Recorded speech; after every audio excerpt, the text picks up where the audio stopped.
Fala pessoal, sejam bem-vindos a mais uma aula para o nosso curso da certificação CPA10. Eu sou o Prof. Fernando Duarte e estou vindo lembrar vocês de que quem quiser ter acesso ao curso completo, com todos os slides que eu venho utilizando nas aulas, com a apostila completa, com um banco com mais de 600 questões comentadas e também materiais de resumo direcionados para a revisão, cliquem no primeiro link na descrição ou então nos comentários fixados para que vocês tenham acesso a esse curso completo. No mais, não esqueçam de deixar o like, se inscrever aqui no canal e bora para mais uma aula. Pessoal, a gente vai estudar agora os fundos de investimento. A definição é essa daqui. Um fundo de investimento ele é uma modalidade de aplicação financeira que é caracterizada pela união de recursos de vários investidores que investem esses recursos de maneira conjunta em outros ativos financeiros.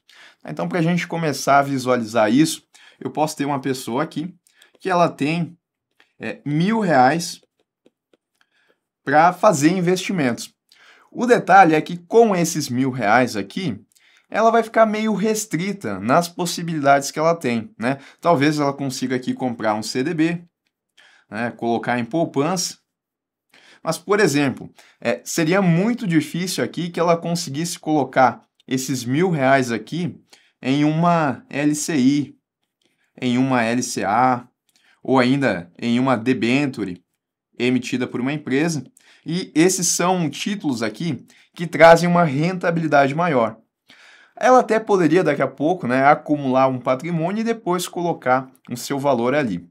Mas aí demoraria um tempo. Então, uma opção que ela tem, para a gente começar a entender isso daqui, é ela se unir com outras pessoas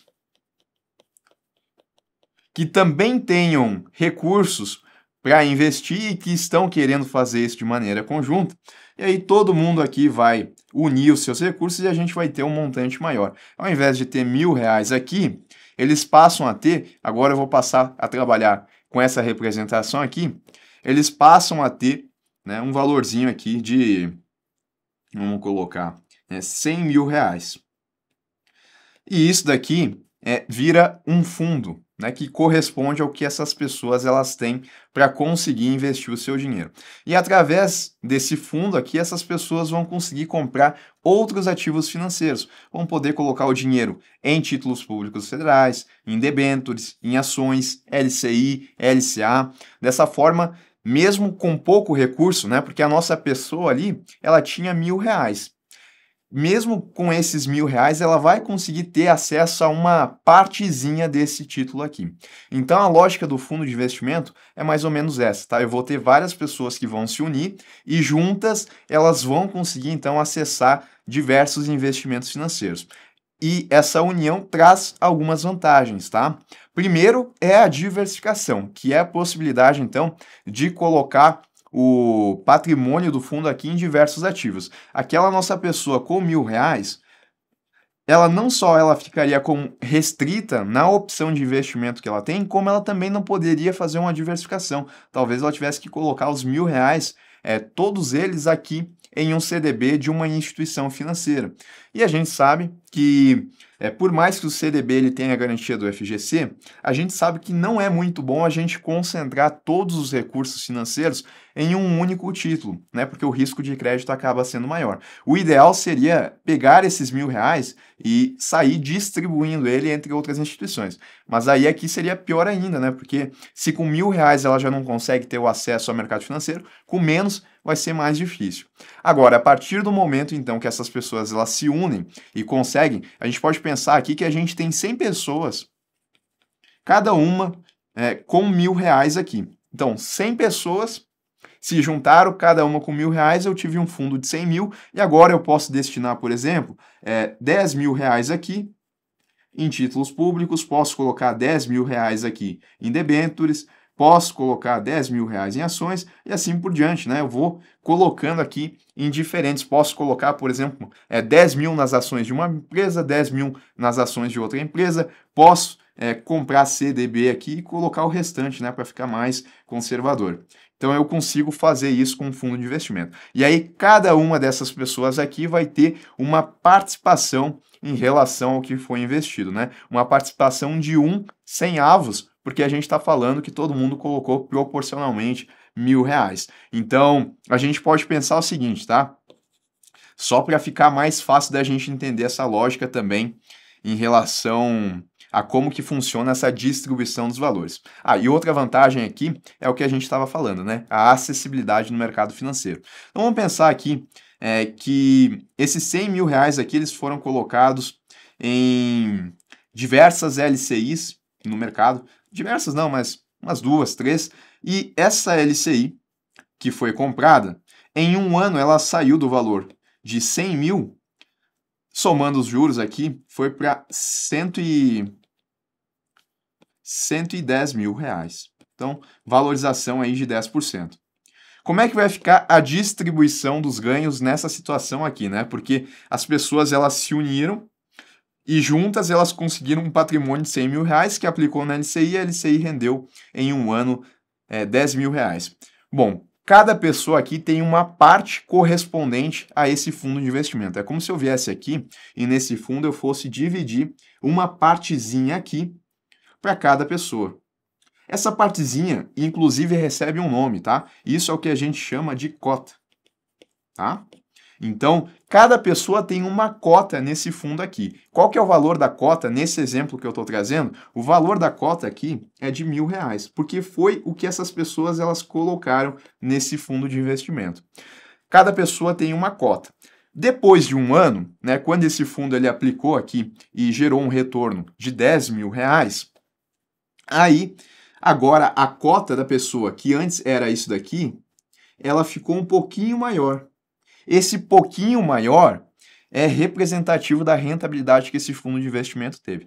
Como cada pessoa é titular de uma cota, e isso corresponde a 100 avos desse fundo de investimento, eu vou pegar e dividir esse valor aqui por 100, né? Porque se eu dividir 100 por 100, eu vou ter R$ 1.000, que foi o que as pessoas colocaram inicialmente. Agora que foi a 110, eu vou dividir, então, 110 por 100, e eu vou ter que cada pessoa tem R$ 1.100 nesse fundo. Então, todo mundo teve uma rentabilidade de 10%. Nesse exemplo aqui que eu coloquei, né? Então, essa cota dessa pessoa, ela aumentou um pouquinho e agora ela está em 1.100. Então, percebam que essa pessoa ela ganhou esses R$ 100 de juros, coisa que talvez ela não conseguiria no CDB se ela investisse sozinha. Vamos pensar que no CDB, que ela ia colocar os R$ 1.000, ela ia ter uma rentabilidade de R$ 80. E ela não conseguiria com esse valor colocar na LCI. Bom, mas uma vez que ela se juntou a outros cotistas e eles formaram um fundo com um recurso maior de R$ 100.000, agora eles conseguiram ter essa rentabilidade de 10% e todo mundo vai receber essa rentabilidade de 10% sobre o valor que colocou inicialmente no fundo de investimento. E lembrando, né, que quando a pessoa ela entra no fundo, ela é detentora de uma cota, uma parcela representativa do patrimônio desse fundo aqui.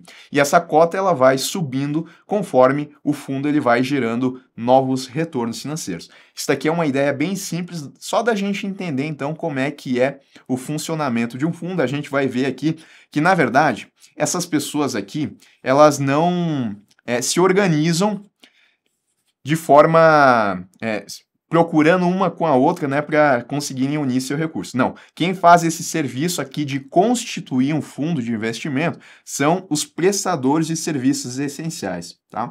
A gente vai falar sobre eles, mas são eles, então, que vão fazer essenciais. São eles que vão fazer a criação desse fundo de investimento e uma vez que está criado o fundo, eles vão, então, fazer a distribuição das cotas aqui para potenciais investidores que vão colocar o seu dinheiro no fundo e aí o fundo ele vai sair fazendo os investimentos. A gente vai ver também que os prestadores de serviços, eles vão cobrar uma taxa de administração, entre outras taxas que podem incidir aqui também, mas aí a gente vai avançando aos poucos, nesses conceitos mais avançados. Mas o principal aqui, nesse momento, é a gente entender essa lógica de que o fundo de investimento é uma união de pessoas que juntam seus recursos e começam a investir em diversos ativos financeiros. Uma vez que a pessoa ela entra no fundo, ela passa a ser detentora de uma cota. E essa cota ela vai mudando de valor conforme o fundo ele vai tendo mais recursos, parte disso, é claro, né, quando vem do retorno financeiro pelos investimentos que esse fundo fez. As vantagens aqui que eu tenho é a diversificação, porque eu consigo acessar mais produtos financeiros, e a própria acessibilidade, que eu consigo então acessar produtos de investimento que eu não conseguiria provavelmente sozinho. Tá? Então vamos ver mais conceitos aqui. O patrimônio que compõe o fundo, ele é dividido em cotas, e os investidores são detentores dessas cotas. É exatamente isso aqui, né? Eu dividi o fundo em cotas e os cotistas, que são aquelas pessoas que investiram, elas são detentoras dessas cotas aqui, por isso se chamam cotistas.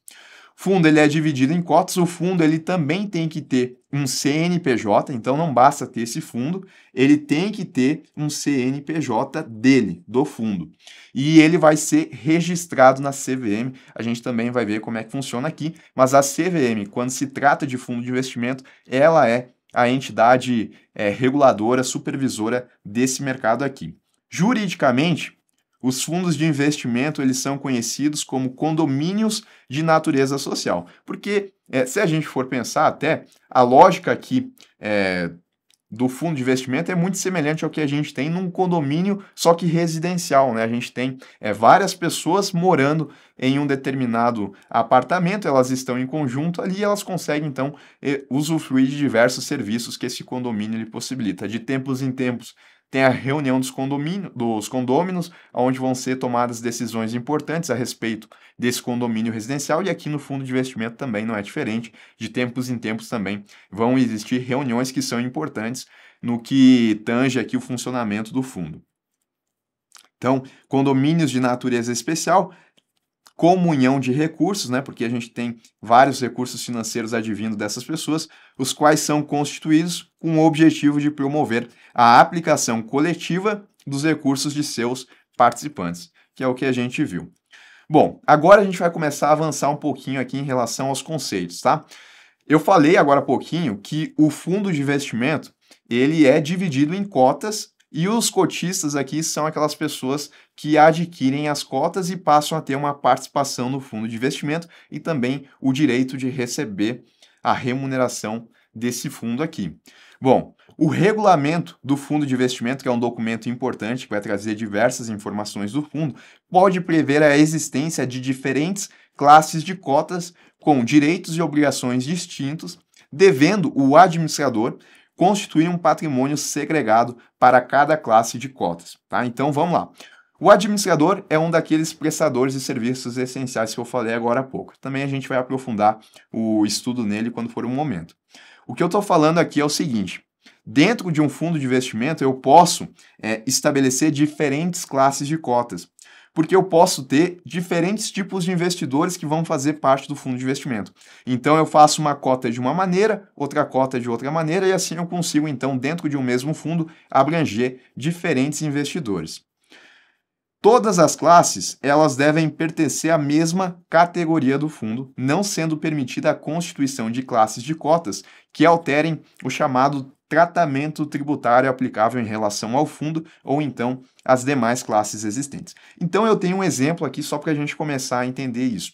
Eu tenho um fundo de renda fixa. Se ele é de renda fixa, é porque, de maneira majoritária, ele tem que aplicar em títulos de renda fixa, como títulos públicos federais, como debêntures, como CDBs, tá? Então ele vai fazer a aplicação dele em diversos instrumentos de renda fixa. Isso é a categoria do fundo. E aí ele pode ter diferentes classes. A classe que a gente tem aqui é a chamada renda fixa, a normal.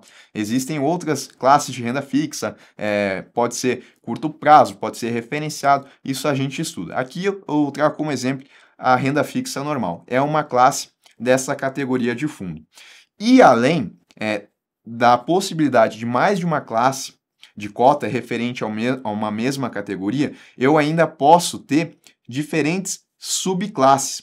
E essas subclasses aqui, elas podem ser diferenciadas exclusivamente por público-alvo, prazos e condições de aplicação, amortização e resgate, taxa de administração, gestão, máxima de distribuição, né, taxas de administração, taxa de gestão, taxa máxima de distribuição, ingresso e saída. Tá? O fundo que não contar com uma com diferentes classes de cotas, deve efetuar a emissão de cotas em classe única, preservada a possibilidade de serem constituídas subclasses, tá? Então, isso é para aquele fundo que não tenha mais de uma classe. A gente pode considerar esse daqui como exemplo, tá? Porque a gente está com uma classe só, mas ele poderia ter mais classes aqui. Vamos começar a trabalhar, então, essa ideia aqui. Bom, eu tenho o fundo, que é essa categoria de renda fixa. Eu posso estabelecer diferentes classes, né? Eu posso ter renda fixa, curto prazo, por exemplo. Tudo bem, aqui a gente estabeleceu só a classe normal de renda fixa. Dentro aqui da classe de renda fixa, eu posso estabelecer diferentes subclasses para que eu consiga, então, atender diferentes tipos de investidores. E aí eu posso fazer que, por exemplo, um investidor aqui, ele vai conseguir entrar nessa subclasse aqui. Um outro investidor aqui, ele vai conseguir entrar nessa subclasse. Qual que é a diferença, Renan, de entrar nessa daqui e naquela ali? Bom, essa classe aqui, ela exige que o nosso investidor ele coloque pelo menos R$1.000. É o exemplo que eu coloquei aqui, né? Eu estou, claro, criando esses valores, mas só para a gente entender. Aqui o nosso investidor ele tinha R$1.000. Era o que ele tinha, né? Ele não tinha mais para colocar, então ele consegue entrar nessa subclasse. Aqui ele vai ter uma taxa de administração de 2%. A taxa de administração vai ser o que ele vai pagar por fazer parte do fundo de investimento, além de outras taxas também que podem aparecer. Aqui no nosso exemplo, a gente vai considerar então a taxa de administração de 2%. A cada R$1.000 que ele tem lá, ele vai ter que pagar anualmente um total de 2% a serviço de taxa de administração. Tudo bem. Agora, vamos pensar o seguinte. E se esse nosso investidor ele tivesse R$1 milhão e ele também gostaria de participar de um fundo de investimento, não porque ele não teria condições de acessar o mercado financeiro, mas talvez porque ele não queira fazer isso de forma individual e ele está querendo agora, no momento, deixar esse dinheiro no fundo e o fundo vai fazer as aplicações por ele. Ele pode? Pode. Só que o detalhe, ele teria que participar de um outro fundo de investimento, provavelmente, para ter condições que seriam mais atrativas para ele. Mas dessa forma aqui, dada a possibilidade da gente ter subclasses dentro de um fundo de investimento, ele pode participar do mesmo fundo de investimento que essa pessoa aqui está participando, só que em uma subclasse diferente. Porque nessa subclasse aqui, o valor inicial para investimento é de R$1 milhão. E ele tem esse 1 milhão, ele consegue entrar nessa classe. E aí ele vai ter condições diferenciadas. Por exemplo, a taxa de administração dele vai ser de 0,5%. Aqui era de 2%, aqui é de 0,5%. Eles estão participando do mesmo fundo, só que eles estão em classes diferentes. E tem mais um detalhe, né? A gente viu aqui que essas classes elas podem ter direitos e obrigações distintos e o administrador ele vai constituir um patrimônio segregado para cada classe de cota, tá? Então, para cada classe aqui a gente vai ter um patrimônio que ele é segregado, não vai se misturar com os demais, mas todos aqui ficam dentro de um mesmo CNPJ, que é esse fundo de investimento, tá? Então, vamos lá, retomar alguns conceitos aqui. Eu tenho uma categoria de fundo e para essa categoria eu posso ter diferentes classes, desde que elas sejam da mesma categoria do fundo. O fundo aqui que eu coloquei é um fundo de renda fixa, então eu tenho que as classes, elas também vão ter que ser de renda fixa. E aí eu posso ter uma classe de renda fixa normal, posso ter uma classe de curto prazo, posso ter uma referenciada. São exemplos aqui onde eu vou ter investimentos em renda fixa e que estão dentro da categoria de renda fixa. Se eu não estabelecer diferentes classes, eu vou ter que ter então uma classe única e essa classe única ela também aceita diferentes subclasses. E aí nas subclasses eu vou poder diferenciar essas subclasses apenas por público-alvo, prazo e condições de aplicação, amortização e resgate. Então foi exatamente o que eu coloquei aqui, né? Diferentes valores iniciais, diferentes valores de aplicação para conseguir entrar nesse fundo aqui e também diferenciei na taxa de administração. Um outro ponto que eu não mencionei, a gente também tem a diferença aqui em relação ao resgate, que é quando, a partir do momento que o investidor ele solicita o resgate dele do fundo de investimento, o quanto que ele consegue receber esses valores de volta. Porque pode acontecer, né? Por exemplo, a pessoa entrou no fundo de investimento e depois ela não quer mais ficar. Aí ela vai ter que solicitar o resgate do dinheiro dela desse fundo. E a gente está vendo aqui que as subclasses, elas podem também trazer diferentes prazos para que aconteça esse resgate. Quando é D mais 0, o resgate acontece no mesmo dia, praticamente aí da solicitação. D mais 1, um dia útil, D mais 2, 2 dias úteis. A gente também estuda aí como é que funciona esse processo de resgate. Mas as subclasses, elas podem diferenciar nesse sentido aqui também, tá? E lembrando, aqui eu tenho, para essa classe aqui, eu tenho essa subclasse. Nada me impediria se eu tivesse, por exemplo, uma outra subclasse, uma outra classe aqui e também tivesse diferentes subclasses aqui para ela, todas estariam ainda no mesmo fundo de investimento, no mesmo CNPJ. Mas, detalhe, né? Para cada classe, um patrimônio separado. E ainda, né, eu posso ter o seguinte, eu posso ter classes aqui que elas vão ser ou abertas ou fechadas. O que é isso? A classe cujo regulamento ela admite que as cotas sejam resgatadas é a chamada classe aberta. É aquela que a pessoa ela pode entrar a qualquer momento no fundo de investimento, bem como ela também pode sair a qualquer momento. É uma classe aberta. A classe aqui ela também pode ser do tipo fechada, que é quando o regulamento não admite o resgate de cotas.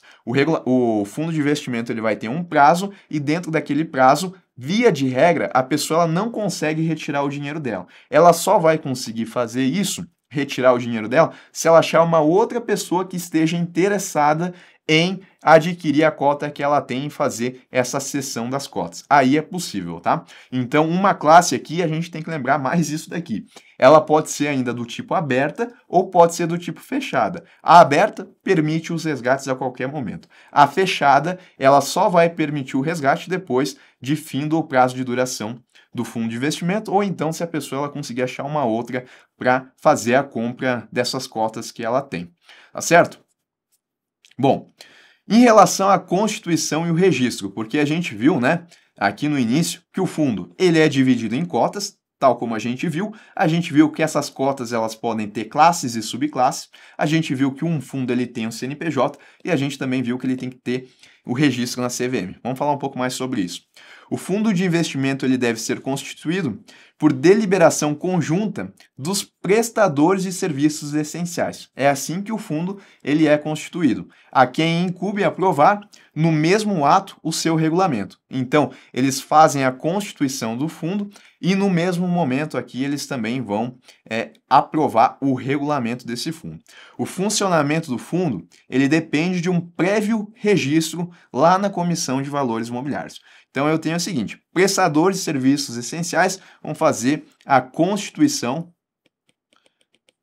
do fundo, mas para que ele venha efetivamente funcionar, é necessário esse registro aqui lá na CVM. Tá? O que vai nos solicitar, então, a CVM em termos do registro aqui? O regulamento do fundo vai ter que estar presente lá para a CVM, até porque os prestadores de serviços essenciais, no mesmo ato que eles constituírem, eles também vão ter que aprovar o regulamento do fundo. Então, lá no registro da CVM, vai ter que levar esse regulamento e também, se esse fundo ele tiver diferentes classes, tem que trazer o anexo para cada uma dessas classes. Tá? Dentro do regulamento, a gente vai ter diferentes anexos que vão tratar sobre essas classes. Vai ter que ter o instrumento de deliberação, a identificação dos prestadores de serviço, daí a gente tem o administrador, tem o gestor, tem que ter a identificação deles, e no caso de uma classe fechada, o patrimônio inicial mínimo desse fundo de investimento, tá? Quando for fechado, então, mais essa informação aqui. Bom, olha só aqui. Caso o fundo tenha mais de uma classe de cotas, cada classe deve obter o seu próprio registro de funcionamento, o qual pode ser requerido à CVM concomitantemente ou após a obtenção do registro do fundo. Tá? Então, eu tenho aqui a classe, tem aqui a categoria, né, que é o fundo de renda fixa, e tem a classe renda fixa e uma outra classe aqui também. Aí, para cada classe, então, eu tenho que ter esse registro do individual da classe. Esse registro pode acontecer no mesmo momento em que o fundo ele ganhar o registro, ou então pode ser depois. A CVM deixa em aberto isso. Mais um detalhe importante, tá? Após 90 dias do início de atividades, ou seja, os prestadores de serviços essenciais, eles foram lá, fizeram então, por deliberação conjunta, a constituição do fundo de investimento. passaram esse fundo para a CVM fazer a análise e dar o registro dela com todas essas informações aqui que são necessárias, e inclusive no regulamento do fundo um anexo para cada uma das classes, inclusive também, caso esse fundo tivesse mais de uma classe, o registro individual de cada classe, e após então ele começar a funcionar, após 90 dias, a classe de cotas que mantiver a qualquer tempo patrimônio líquido diário inferior a R$ 1 milhão pelo período de 90 dias consecutivos deve ser imediatamente liquidada ou ainda incorporada a outra classe de cotas pelo administrador. Então vamos lá com calma aqui. Seguinte, o fundo então está com registro, começou a funcionar, passou o prazo aqui de 90 dias, tá? E aí, depois desse prazo aqui, a gente começa a analisar o seguinte: se daqui a pouco, durante um tempo, pode ser depois, tá? Pode ser aqui, por exemplo. Se daqui em diante o fundo ele ficou 90 dias com o patrimônio inferior, o fundo não, né? A classe. Deixa eu só voltar aqui. A classe, ela ficou com patrimônio líquido inferior a R$ 1 milhão por 90 dias consecutivos. Essa classe, ela vai ter que ser liquidada, então fecha ela, ou então ela vai ter que ser incorporada a outra classe. Então, no nosso exemplo aqui, deixa eu apagar isso daqui, eu poderia ter o seguinte: eu tenho aqui o fundo e tenho uma outra classe aqui, e essa daqui é renda fixa curto prazo. Ela ficou, então, depois dos 90 dias iniciais, né, de funcionamento, depois de um tempo, ela ficou mais 90 dias, agora consecutivos, com patrimônio líquido inferior a R$ 1 milhão. Aí, passou esse tempo, ou ela vai ter que ser liquidada, tá? E aí os nossos investidores vão receber os valores de volta, ou então ela vai ter que ser incorporada a uma outra classe, que também vai ter que trazer aquelas características que estavam presentes ali. Então é possível isso. Só cuidado aqui porque a gente tem dois prazos, tá? Tem que passar pelo menos 90 dias das atividades, e aí depois que passa esses 90 dias, daí a gente começa a analisar. Se durante um período ficou 90 dias consecutivos com patrimônio líquido inferior a R$ 1 milhão, aí, né, existe essa possibilidade de liquidação ou então de incorporação dessa classe.